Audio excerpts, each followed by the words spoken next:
what's happening right now from RTV6, the Indy Channel. And a Storm Team 6 alert day as you'll have a stormy evening commute. We'll take you hour by hour coming up. Race for the White House. The eyes of the country are focused squarely on Indiana now. Donald Trump and Hillary Clinton picking up big primary wins out east.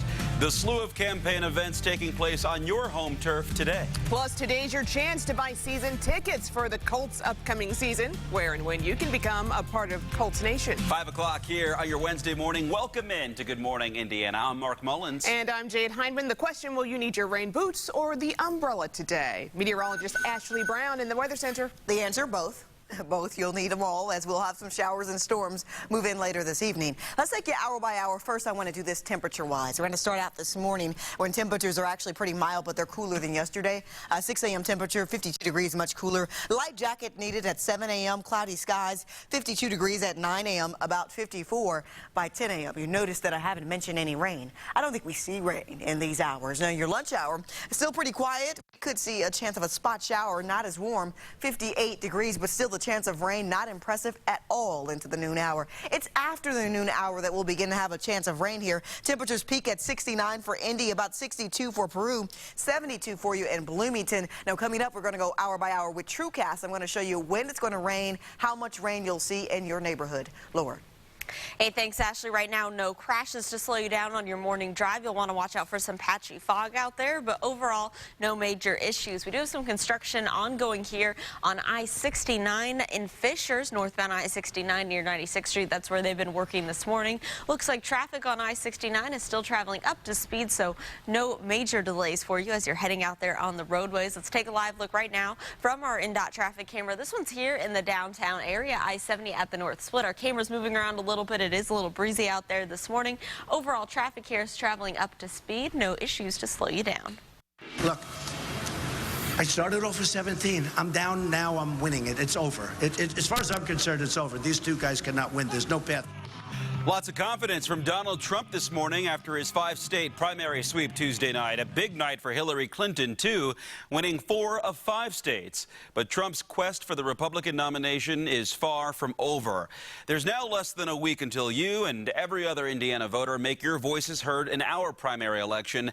And nearly all of the candidates from both sides are planning events here in central Indiana today. Good Morning Indiana is bringing you complete team coverage of what's happening today. We start with Emily Pace, live at the State Fairgrounds, where Trump is holding another rally this evening. Emily. Hey, good morning, Mark. Well, if you missed him last week, you can see Donald Trump later today right here at the State Fairgrounds, where he'll return for a rally alongside IU coach Bob Knight. Now, while Trump is a step closer to winning the Republican nomination following big wins Tuesday in Connecticut, Delaware, Maryland, Pennsylvania, and Rhode Island, he still needs to gain the majority of voters in 2 remaining toss-ups. That's Indiana and California.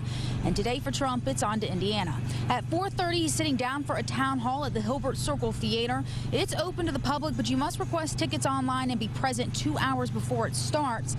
Then at 6, he's right back here for that rally inside the Coliseum. Doors open at 3. Reporting live from the State Fairgrounds, Emily Pace, RTV6. Thank you, Emily. Donald Trump's rival, Senator Ted Cruz, is also making some stops here in central Indiana today.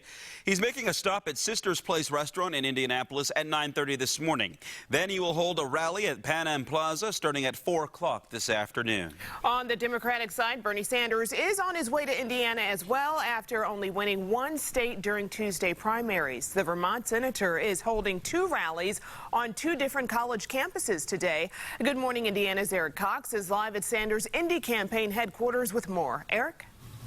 It seems that the senator's trying to make Hoosier voters start feeling the burn. I say that because it appears he's looking to bounce back after last night's abysmal showing, winning only in the state of Rhode Island. Now, Sanders' first stop today, Purdue's campus in West Lafayette. He's scheduled to speak at noon, but the doors to the Cordova Recreational Sports Center open at 9 o'clock this morning.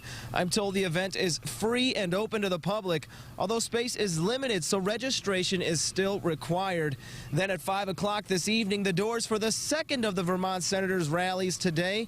The doors open for the second of the Vermont Senators rallies today, this time at the Indiana University Auditorium in Bloomington. Sanders is set to speak there at 7 o'clock. Now, again, the event is free and open to the public, but RSVPs are encouraged because admission is still first come, first serve. And we will have crews at both of these rallies today.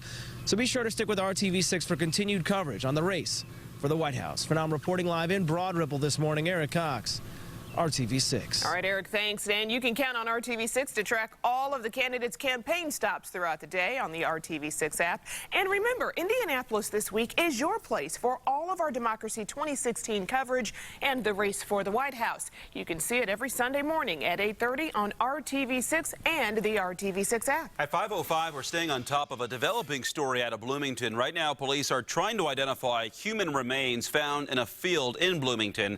This is a look at the scene Tuesday from Skycam 6. As RTV6 first told you yesterday, investigators have ruled out any connection to the disappearance of Lauren Spearer. What police don't know yet is the gender, age, and race of the person, or even how that person died. Investigators do not believe foul play is involved. Detectives are looking through missing persons cases, hoping that anything gathered at the scene could help to make an ID. The woman found guilty for running over a man last year in Broad Ripple, leaving him to die, will learn her sentence in July. Last night, a jury found Jamie Murphy guilty on charges of leaving the scene of an accident causing death and obstruction of justice.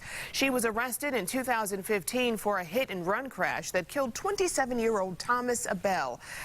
Abel's family was the one who tracked Murphy down by posting flyers around the city. Tips gathered from phone calls led to her arrest. The city of Indianapolis is now one step closer to getting a new mass transit system.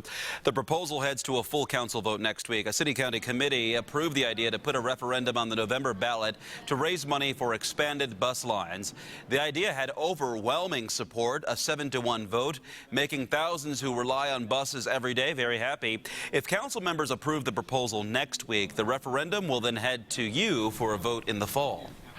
All right, the Indiana Pacers are on the brink of elimination this morning. The blue and gold lost a heartbreaker to the Toronto Raptors last night up in Canada. The Raptors outscored the Pacers 25-9 in the fourth quarter to capture a 102-99 victory.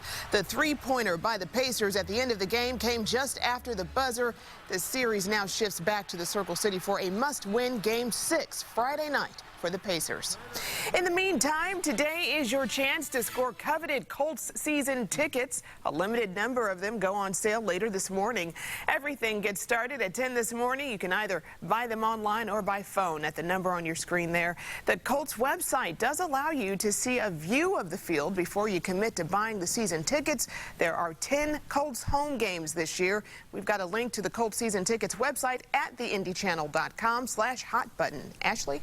And a pretty quiet radar for us right now, and it's going to remain quiet through the morning hours. Those storms that moved through yesterday, several storm reports, many of them reports of hail. Let's take you hour by hour through the day using TrueCast, our forecasting model. 6:30, quiet, no issues. We're locked in with cloud cover, damp conditions. By about 8:30, still pretty quiet. 9:30, no activity there. We could see a spot shower, I think, as we get into the afternoon hours, but really not very likely. By noon, your lunch hour, still pretty quiet. A little wind sliding in here out of the east. It feels cooler. By about 2:30 to 3:30, still quiet, but spotty showers and storms begin to line up. These storms move through for the evening commute, bringing some heavier downpours of rain, thunderstorms that could be strong as you go throughout the evening hours. And this is the line of storms we'll monitor. I'll have a detailed forecast coming up in just a few minutes. Big developments we're following about the Paris terror attacks. The prime suspect is on the move, but still under tight security. The process now taking him to France. Plus, an Indiana man is being sued by the man who police say tried to burglarize his home. Details of the lawsuit